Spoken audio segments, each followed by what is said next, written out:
Alors j'ai plusieurs de mes abonnés qui étaient sceptiques. Ils n'y croyaient pas qu'on pouvait faire une CNC avec des pièces imprimées en 3D. J'en ai parlé dans les vidéos précédentes de la capacité justement de faire autre chose avec ton imprimante 3D et de fabriquer tes propres outils. J'ai quand même beaucoup de personnes qui restent très sceptiques sur le sujet. Je voudrais me servir de cette vidéo pour expliquer la raison de pourquoi c'est possible en réalité de fabriquer ces machines et pourquoi c'est très fiable et très précis. Pour ça, on va aborder un point tout à fait simple à comprendre. C'est que chaque matériau a une capacité de résistance différente. On est d'accord, si je prends du métal ou de l'aluminium ou une feuille de plastique, c'est pas pareil, ainsi que si je prends du bois, différemment des essences. Mais ce qu'il faut quand même comprendre, c'est que si à épaisseur égale, ils n'ont pas la même résistance, eh bien, il suffit d'augmenter l'épaisseur des matériaux plus fragiles pour se rapprocher de la résistance nécessaire du matériau plus fort. Par exemple, si je prends cette machine qui a des tubes en aluminium, à partir du moment où l'épaisseur de l'aluminium est suffisamment épais, eh bien, je n'ai pas besoin de mettre des tubes en acier. J'ai une résistance qui est tout à fait acceptable. Par contre, si je mets des tubes en aluminium extrêmement fins, c'est sûr, ils vont plier, ils vont se déformer, ça ne va pas être intéressant. Mais revenons-en à l'imprimante 3D. Eh bien, l'imprimante 3D, c'est la même chose. Ce qu'il faut comprendre avec l'imprimante 3D, c'est que ça dépose un filament de plastique fondu par couche.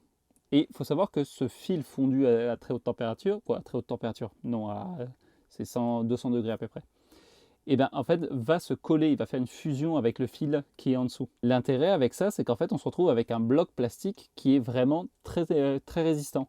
Alors c'est sûr que si on essaye de le tordre sur la partie de l'impression qui donne les couches dans ce sens-là, on aura plus de faiblesse que si on essaie de le tordre dans l'autre sens. Cependant, la petite solution à faire, c'est qu'en imprimant des épaisseurs plus fines, on obtient une plus grande qualité. Après, ce qu'on va réfléchir, c'est justement de faire des impressions où, par exemple, si ici, sur le porte-outil, mon effort, il est de tirer la pièce plaquée contre la pièce arrière, et ben, il est évident que d'avoir imprimé en hauteur cette pièce est plus judicieux parce que je me retrouve avec des impressions qui prennent la forme complète et donc qui encaissent bien mieux la pression qui est demandée. Après, si ta pièce elle est trop fragile, eh ben, tu la surcotes, tu lui rajoutes plus d'épaisseur et bien sûr, tu fais en sorte d'imprimer plus épais à l'intérieur. Là, j'ai certaines pièces qui sont imprimées à 100%, c'est vraiment un bloc complet. Et bien, c'est comme ça que tu te retrouves à avoir une pièce qui va être largement, suffisamment résistante. Maintenant, pour ce qui est de la précision, eh ben, il faut comprendre que si tu as ta pièce qui est suffisamment résistante, qu'est-ce qui pourrait en fait enlever ta précision ? Ta précision pourrait être liée aux vibrations. Donc là, encore une fois, je t'invite à augmenter la dimension de tes pièces si jamais tu n'as pas la précision que tu souhaites.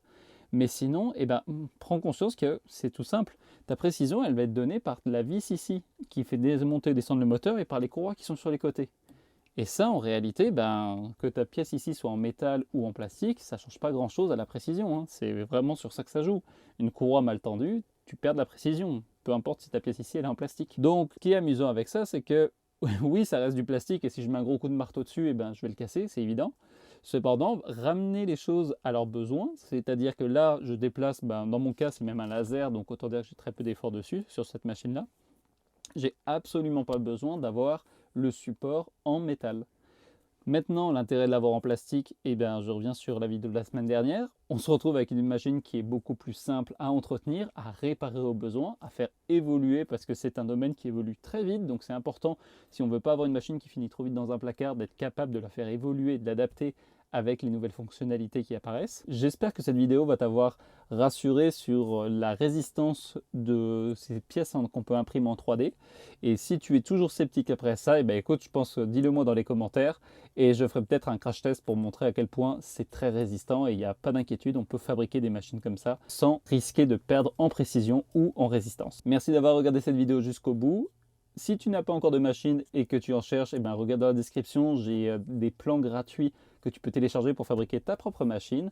En attendant, je te souhaite un bon bricolage, passe une bonne fin de semaine et je te dis à très vite dans une prochaine vidéo. Ciao!